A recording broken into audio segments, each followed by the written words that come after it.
Pozdrav! U ovom videu pričat ćemo o varijablama. Pričat ćemo o njihovim tipovima, o njihovim imenima i što sve one nose u sebi. Kao prvo napravit ćemo novu skriptu u folderu osnovnom ovom assets. New script, nazvat ćemo je osnove. Otvorit ćemo tu skriptu.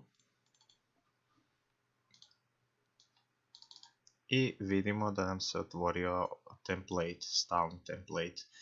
Jako je bitno da ime skripte cijele bude isto kao ime prve klase pod monobehaviorom. Možemo ovo spremiti, Ctrl+S, otići ćemo u Unity. Monobehavior daje skripti tu prednost da može biti priljepljena na objekt kao njegova komponenta. Vidimo da kamera ovdje ima neke komponente. Uzet ćemo skriptu i povući na kameru. Vidimo da je nastala nova komponenta. To nam pruža ovaj monobehavior. Napravit ćemo si ovdje malo mjesta i počet ćemo pisati. Za početak ćemo napisati public int i napisat ćemo a dole crta int i točka zarez. Ovo ćemo sa Ctrl+S spremiti. Ovo mogu zatvoriti. Pod komponentom osnova vidimo našu novu varijablu i sadrži broj 0. Idemo dalje. Znači, ono što smo rekli, public, znači da će ta varijabla biti vidljiva u našem inspektoru, znači u Unity ovo je inspektor i ovo je komponenta. Biti će vidljiva u inspektoru pod komponentom. Int znači da ova varijabla nosi broj i ovo je ime varijable. Točka zarez nakon imena varijable postavlja toj varijabli defaultni value. Možemo napisati public short b dole crta short. Možemo dalje public long c dole crta long. Možemo dalje sljedeću varijablu.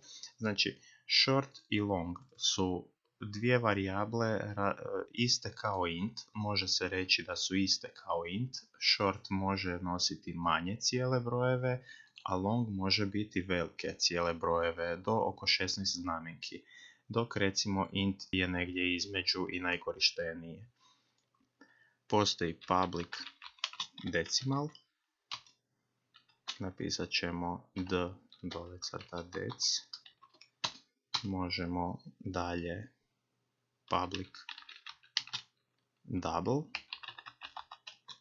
e pa dole crta doub i točka zarez.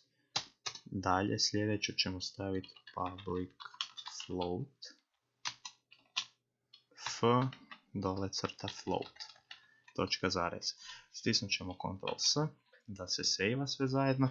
I ovako, decimal, double i float su sve jednako tako slične varijable kao što su ove slične, ali ovdje mogu se spremati decimalni brojevi. S tim da je float jedan od najkorištenijih, znači on drži male realne brojeve s pokretnim zarezom. Double nosi velike realne brojeve sa pokretnim zarezom, isto tako. Decimal nosi decimalni broj sa fiksnom preciznošću. Možemo onda sljedeće, public string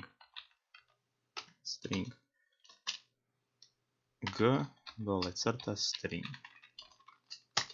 i sljedeća public bool h dole crta bool. Public object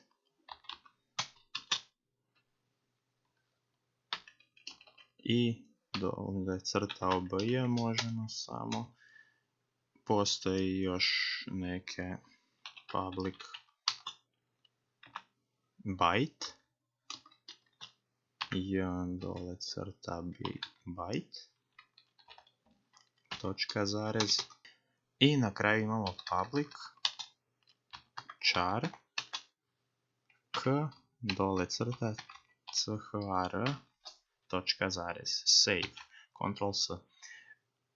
String varijabla sadrži u sebi tekst, neku liniju teksta.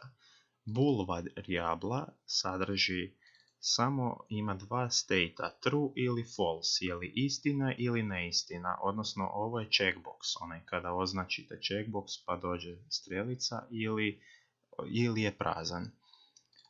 Object je generički objekt koji može sadržavati druge tipove.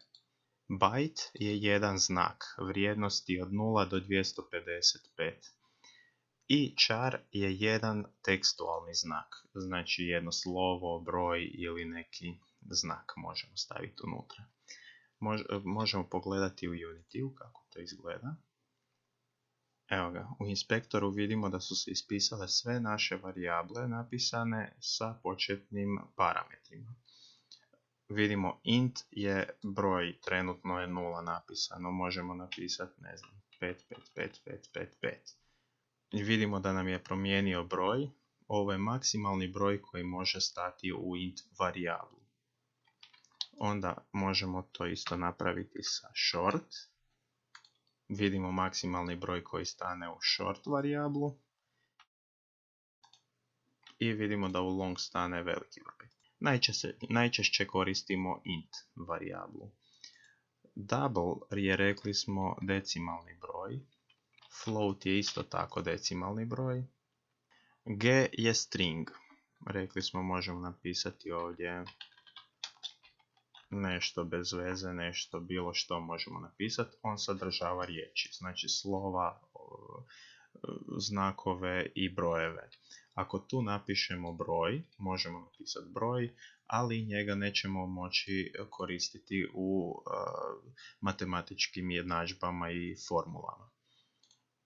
Onda hbool, to je, rekli smo, true or false, ili ima ili nema, ili je označen ili nije. Byte je samo znak od 0 do 255 u brojevima.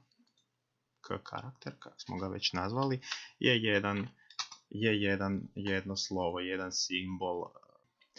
Vidimo da fali dec, a ona fali zato što Unity ne prikazuje decimalni tip varijable u inspektoru.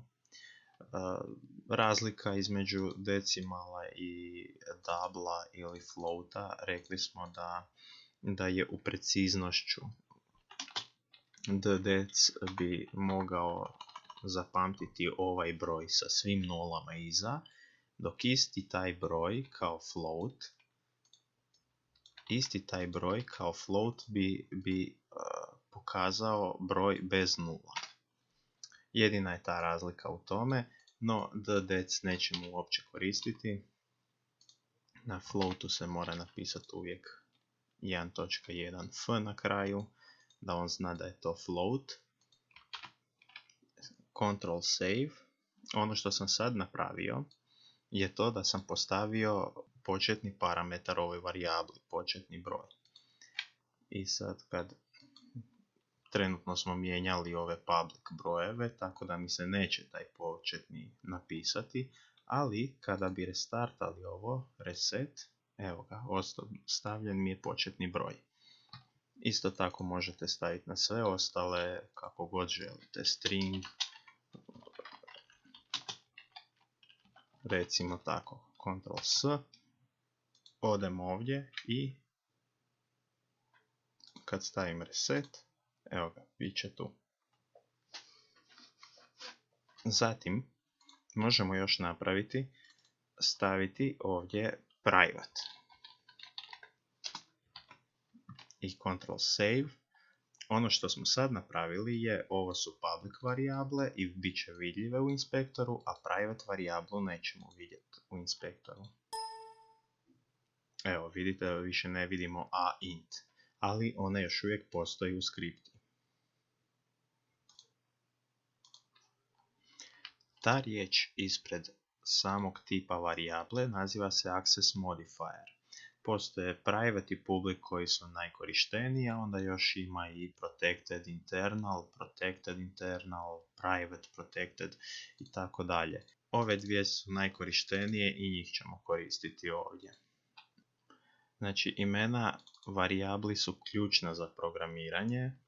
Postoji sintaksna pravila za dodjeljivanje imena varijablama.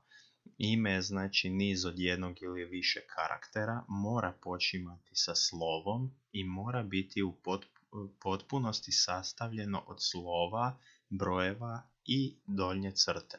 Ili donje crte. Mi smo stavili donju crtu. Ono što ne smije, znači ne smije počimati sa brojem.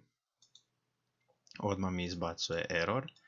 I ono što je još stvar kod imena, a to je da možete imati stavit ćemo ovdje nazad public, možete imati dvije ili više varijable kojima je razlika u imenu samo u velikom slovu. Iz skripta tu neće vidjeti grešku, niti postoji tu greška. Ukoliko bi koristili razmake koji su zabranjeni, onda bi skripta prepoznala ovo a kao ime varijabli, a ovo tu bi bio error, jer ne zna što je to. Nije ni parametar, nije ni dio riječi. Tako da to se ne smije raditi. Razdvojena imena se ne prihvaćaju. Sljedeće pravilo kod imenovanja varijabli je ne smiju se koristiti rezervirane riječi. Rezervirane riječi su riječi posebne namjene koje već same imaju neku namjenu u skriptiranju. Znači, ako bi ja napisao da mi se varijabla zove int, to bi bila greška. Zato jer int označava vrstu varijable. Ne mogu tako nazvati i ovo. Isto tako i kad bi napisao string, opet ne mogu to napraviti jer tu je string je ova varijabla. Isto tako ne mogu koristiti ni class jer je class ovdje gore. Znači moram izmisliti neko ime koje će biti unikatno i koje neće kršiti pravila sintaksi. To je sve o varijablama, nadam se da ste nešto novo naučili. Pokazali smo osnovne varijable koje se koriste. To su float, string, bool, integer. Eto, vidimo se u sljedećem videu. Hvala na gledanju, subscribeajte, lajkajte, komentirajte i pogledajte ostale videe.